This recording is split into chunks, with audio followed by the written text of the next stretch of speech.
33. 나무를 베어 열매를 딴 비유. 옛날 어떤 국왕에게 좋은 나무 한 그루가 있었다.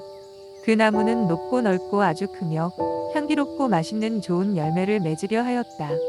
그때 어떤 사람이 왕의 처소에 이르자 왕은 그에게 말하였다. 이 나무는 장차 맛있는 열매를 맺을 것이다. 너는 과일을 먹어보지 않겠는가? 그는 왕에게 이렇게 대답하였다. 이 나무는 높고 넓어 아무리 먹고 싶어도 그것을 어떻게 얻을 방법이 없습니다. 그래서 나무를 베어 그 열매를 얻기로 했다. 그러나 아무것도 얻은 것은 없고 부질없이 수고만 하였다. 나중에 다시 나무를 세우려 하였으나 나무는 이미 말라 죽어 버렸으므로 도무지 살아날 리가 없었다.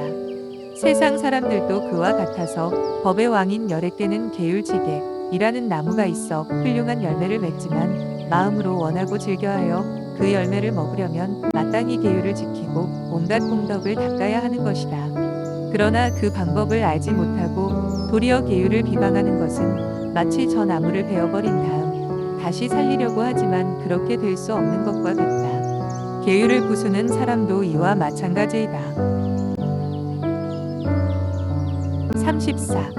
만난 물을 보낸 비유. 옛날에 왕성에서 오유순 정도 떨어진 곳에 한 마을이 있었는데 그 마을에는 맛 좋은 물이 있었다.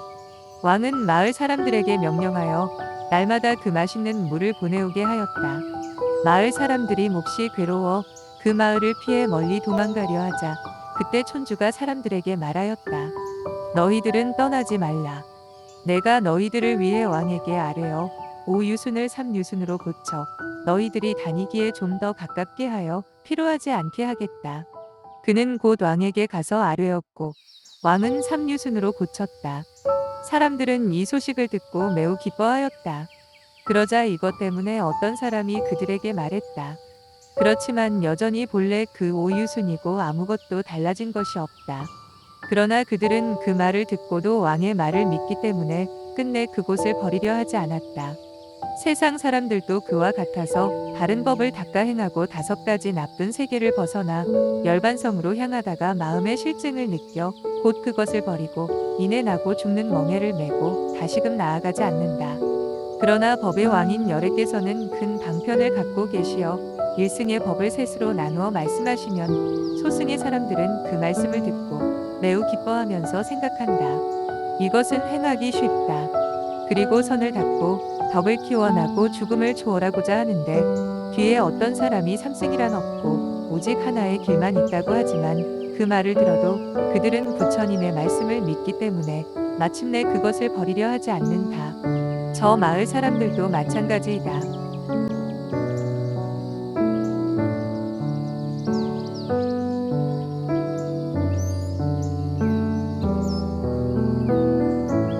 35. 보물 상자의 거울 비유. 옛날 어떤 사람이 가난하고 공공하여 남에게 많은 빚을 지고 갚을 방법이 없었다. 그래서 그곳을 피하여 아무도 없는 텅 빈 곳으로 도망가다 그는 보물이 가득 차 있는 상자를 발견하였다. 그 보물 위에는 밝은 거울이 있어 보물을 덮고 있었다. 가난한 사람은 그것을 보고 매우 기뻐하며 그것을 열어보려고 하다가 그 거울 속에 비친 사람을 보고 매우 놀라고 두려워 합장하며 말하였다. 나는 빈 상자에 아무것도 없다고 생각하였소. 그대가 이 상자 속에 있는 줄은 몰랐으니 부디 성내지 마시오. 범부들도 또한 그와 같아서 한량없는 번뇌의 시달림을 받으면서 나고 죽는 마왕의 빚쟁이에게 핍박을 받고는 나고 죽음을 피해 부처님 법 안에 들어와 선한 법을 닦아 행하고 온갖 공덕을 지으려 한다.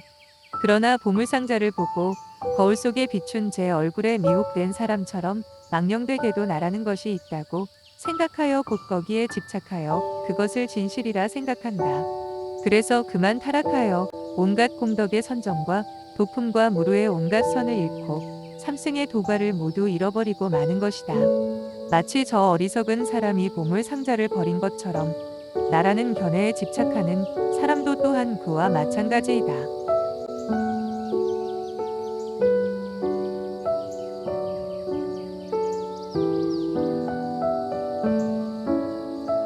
36. 5가지 신통을 얻은 신선의 눈을 빼앗은 비유. 옛날 어떤 사람이 산에 들어가 돌을 베어 5가지 신통을 얻은 신선이 되었다. 그래서 천안으로 땅속에 묻혀 있는 온갖 것과 갖가지 보배를 환히 볼 수 있었다.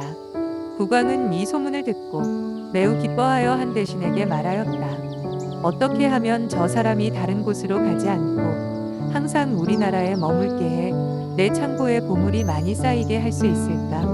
어떤 어리석은 신하가 그 사람이 있는 곳으로 가서 선인의 2눈을 뽑아 가지고 왕에게 와서 아뢰었다. 신이 그의 눈을 뽑아왔습니다. 그는 어디에도 가지 못하고 항상 이 나라에 있을 것입니다.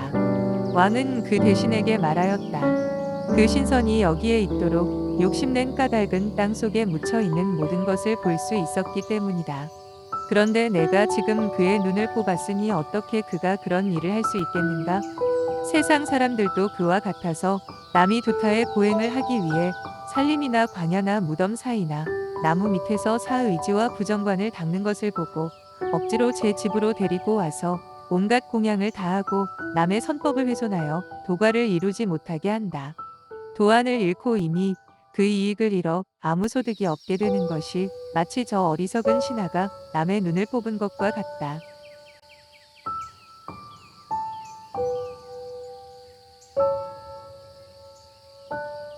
37. 소떼를 죽이는 비유. 옛날 어떤 사람이 250마리의 소를 기르고 있었다. 그는 항상 물풀이 있는 곳으로 소를 몰고 다니면서 때를 맞추어 먹이를 먹였다. 그때 호랑이가 와서 소 한 마리를 잡아먹었다. 그러자 소 주인은 이렇게 생각하였다. 이미 소 한 마리를 잃었으니 이제 완전하지 못하게 되었다. 이 소를 어디다 쓰겠는가? 그리고는 곧 깊은 구덩이가 있는 높은 언덕으로 소를 끌고 가서 구덩이에 밀어 넣어 모두 죽여버렸다. 어리석은 범부들도 이와 같아서 열의 완전한 계율을 받들어 지키다가도 혹 한 가지 계율을 범하면 부끄러워하며 청정하게 참회하지 않고 이렇게 생각하여 말한다. 나는 이미 한 가지 계율을 깨뜨렸으니 완전히 갖추지 못하게 되었다. 계율을 지녀 무엇에 쓰겠는가? 그리고는 모든 계율을 다 깨뜨리고 한 가지도 지키지 않는 것이 마치 저 어리석은 사람이 소떼를 모두 죽여 한 마리도 남기지 않은 것과 같다. 38. 나무 홈통에 물을 마신 비유. 옛날 어떤 사람이 길을 가다가 목말라 하던 중 나무 홈통에 맑은 물이 흐르는 것을 보고 그 물을 마셨다.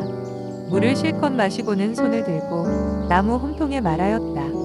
네, 이제 물을 실컷 마셨으니 물아, 더 이상 오지 말라. 비록 그렇게 말했으나 물은 여전히 흘러왔다. 그는 화를 내며 다시 말하였다. 내가 지금 실컷 마셨으니 더 이상 흘러오지 말라고 말하였는데 너는 왜 여전히 흘러오는가? 어떤 사람이 그것을 보고 그에게 말하였다. 당신은 참으로 어리석고 지혜가 없다. 어째서 그대가 떠나지 않고 물한테 흘러오지 말라고 하는가? 그리고는 곧 그를 다른 곳으로 끌어다 놓고 떠났다. 세상 사람들도 그와 같아서 나고 죽음의 길에서 가래하기 때문에 오육의 짠물을 마시다가 이미 5가지 욕망에 실증 나면 저 물을 실컷 마신 사람처럼 이렇게 말한다. 너희 색소리 냄새 맛등의 것들은 더 이상 와서 내가 보게끔 하지 말라. 그러나 이 5가지 욕망은 끊임없이 연이어 지속된다. 그때 그는 그것을 보고 다시금 화를 내어 말한다. 너는 빨리 사라져 다시 생기지 말라고 하였는데 왜 와서 나로 하여금 보게 하느냐? 마침 어떤 지혜로운 사람이 그것을 보고 그에게 말한다. 그대가 그것을 떠나려고 하거든 마땅히 그대의 6가지 정을 거두고 그 마음을 닫아 망상을 내지 않으면 곧 해탈을 얻을 것이다.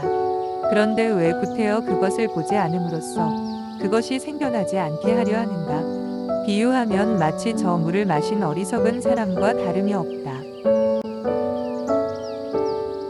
39. 남이 집을 바르는 것을 본 비유. 옛날 어떤 사람이 남의 집에 갔다가 그 집 벽을 바르는 것을 보았는데 그 바탕이 평평하고 깨끗하여 아주 좋았다. 진흙에 무엇을 섞어 바르기에 그처럼 좋은가? 주인이 대답하였다. 벼와 보리를 물에 푹 담가두었다가 그것을 진흙에 섞어 벽을 바르면 이렇게 된다. 어리석은 사람이 생각하였다. 벼와 보리를 섞어 쓰는 것보다 벼만 섞어 쓰면 벽이 더 희고 깨끗해질 것이며 진흙도 더 골고루 묻을 것이다. 그리고는 곧 벼만 진흙에 섞어 벽을 바르고는 편편하고 고르기를 바랐다. 그러나 도리어 벽은 울퉁불퉁해지고 틈새가 생겼다. 결국 벼만 버리고 아무 이익도 얻지 못하였으니 차라리 그 벼를 보시하여 공덕을 짓는 것만도 못하였다. 범부도 그와 같아서 성인이 온갖 선을 닦아 행하면 이 몸을 버린 뒤에 천상에 태어나거나 해탈을 얻는다라고 설법하시는 것을 듣고 스스로 제 몸을 죽여 천상에 낫거나 해탈하기를 기대하지만 헛되이 제 몸만 죽이고 아무 소득이 없는 것이 마치 저 어리석은 사람과 같다. 40. 대머리를 고친 비유. 옛날 어떤 사람이 머리에 털이 하나도 없었다. 그래서 겨울이 되면 매우 춥고 여름이 되면 매우 덥고 또한 모기와 등해가 물어뜯는 바람에 밤낮으로 시달려 심한 고통을 받았다.